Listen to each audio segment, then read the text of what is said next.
ಇಲ್ಲಿ ಆ ವೈಜ್ಞಾನಿಕ ಆಹಾರ ನಿರ್ವಹಣೆಯಲ್ಲಿ ಮೇನ್ ಏನು ಬೇಕಪ್ಪ, ಆಕಳಿಗೆ ಅಥವಾ ಎಮ್ಮಿಗೆ ಒಂದು ಹಸಿರು ಆಹಾರ ಬೇಕು, ಒಂದು ಒಣ ಆಹಾರ ಬೇಕು, ಇನ್ನೊಂದು ಕಾನ್ಸಂಟ್ರೇಟ್ಸ್ ಅಂತೀವಿ, ಹಿಂಡಿ ಅಥವಾ ಚುನ್ನಿ ಅಂತೀವಿ, ಹಿಂಡಿ ಅಥವಾ ಚುನ್ನಿ ಅಂತೀವಿ, ಅದನ್ನು ಕೊಡಬೇಕು. ಆಕಳ ಅಥವಾ ಎಮ್ಮಿಗೆ 25 kg ಹಸಿರು ಹುಲ್ಲು ಬೇಕು, 6-7 kg ಒಣ ಮೇವು ಬೇಕಾಗತ್ತೆ. ಆಮೇಲೆ 1.5 kg ದಾಣಿ ಮಿಶ್ರಣ. ದಾಣಿ ಮಿಶ್ರಣ ಅಂದ್ರೇನು, KMF ಇಂದ ಕೊಡ್ತಾರಲ್ಲ, ಹಿಂಡಿ ಕೊಡ್ತಾರೆ, ಹಿಂಡಿ ಅದನ್ನು 1.5 kg ಬೇಕಾಗತ್ತೆ. ಇದು ಎದಕ್ಕೆ? ಬರೀ ಮೇಂಟೆನೆನ್ಸ್ ಅಂತೇವೆ.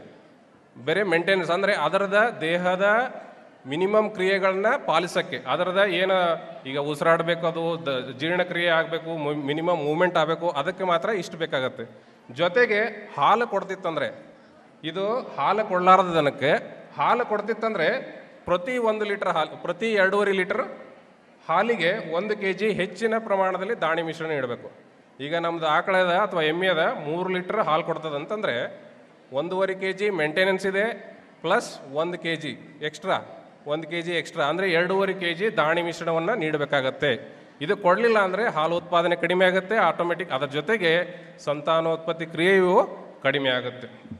ಆಮೇಲೆ ಇನ್ನೊಂದು ಏನಂದರೆ, ಗರ್ಭದ ಕೊನೆಯಲ್ಲಿ ತುಂಬ ಈಲಾಗಿರ್ತವೆ, ಅಂದರೆ ತುಂಬು ಗರ್ಭಿಣಿಯಾಗಿರ್ತವೆ, ಇನ್ನೇನು ಕರ ಹಾಕಬೇಕು, 7 ತಿಂಗಳ 8 ತಿಂಗಳಾಗಿರ್ತದೆ, 9 ತಿಂಗಳಾಗಿರ್ತದೆ, ಇನ್ನೇನು ಕರ ಹಾಕಬೇಕು. ಆ ಟೈಮ್ನಲ್ಲಿ ಏನು ಮಾಡಬೇಕು, ಹಾಲು ಹಿಂಡ್ತಿತ್ತಂದರೆ ಮಿನಿಮಮ್ 2 ತಿಂಗಳ ಒಣಗಿಸ್ಬೇಕು, ಅವನು ಕೆಚ್ಚಲನ್ನ ಒಣಗಿಸ್ಬೇಕು. ಕೆಚ್ಚಲಕ್ಕೆ ರೆಸ್ಟ್ ಬೇಕು, ಕೆಚ್ಚಲ ರೆಸ್ಟ್ ಕೊಟ್ಟರೆ ಮಾತ್ರ ನೆಕ್ಸ್ಟ್ನ ಹಾಲು ಚೆನ್ನಾಗಿ ಬರುತ್ತದೆ. ಅದಕ್ಕೆ ರೆಸ್ಟ್ ಕೊಡಬೇಕು. ರೆಸ್ಟ್ ಕೊಟ್ಟು ಮತ್ತೆ ಎಕ್ಸ್ಟ್ರಾ 1-2 kg ದಾಣಿ ಮಿಶ್ರಣ ಕೊಡಕ್ಕೆ ನೋಡಬೇಕು. ಡಿಪೆಂಡಿಂಗ್ ಆನ್ ನಿಮ್ಮದು ಆಕಳ ಅಥವಾ ಎಮ್ಮೆ ದೇಹ ಸ್ಥಿತಿ ನೋಡಿಕೊಂಡು ಹೆಚ್ಚಿನ ಪ್ರಮಾಣದಲ್ಲಿ ದಾಣಿ ಮಿಶ್ರಣವನ್ನು ನೀಡಬೇಕು. ಯಾಕಪ್ಪ ಇದಂತಂದರೆ, ಕರ ಬೆಳೀತಾ ಇರುತ್ತೆ, ಆಮೇಲೆ ಫಾಸ್ಟ್ ಬೆಳೀತಾ ಇರ್ತದೆ, ಅತಿ ವೇಗವಾಗಿ ಬೆಳೀತಾ ಇರ್ತದೆ ಈ ಟೈಮ್ನಲ್ಲಿ. ಸೊ ಅದಕ್ಕೆ ಹೆಚ್ಚಿನ ಪ್ರಮಾಣದಲ್ಲಿ ದಾಣಿ ಮಿಶ್ರಣ ಅವಶ್ಯಕತೆ ಇರುತ್ತದೆ. ಜೊತೆಗೆ ಪ್ರತಿದಿನ 2 ಚಮಚದಷ್ಟು ಖನಿಜ ಮಿಶ್ರಣವನ್ನು, ಮಿನರಲ್ ಮಿಕ್ಸ್ಚರ್ ಅಂತಾರೆ, ಮಿನರಲ್ ಮಿಕ್ಸ್ಚರ್ ಈ KMF ಇಂದ ಏರಿಯಾ ಸ್ಪೆಸಿಫಿಕ್ ಅಂತಾರೆ. ಅಂದರೆ ಒಂದು ನಿರ್ದಿಷ್ಟವಾದ ಸ್ಥಳಗಳಿಗೆ ನಿರ್ದಿಷ್ಟವಾದ ಮಿನರಲ್ ಮಿಕ್ಸ್ಚರ್ನ ಅವರು ರೆಡಿ ಮಾಡ್ಯಾರ.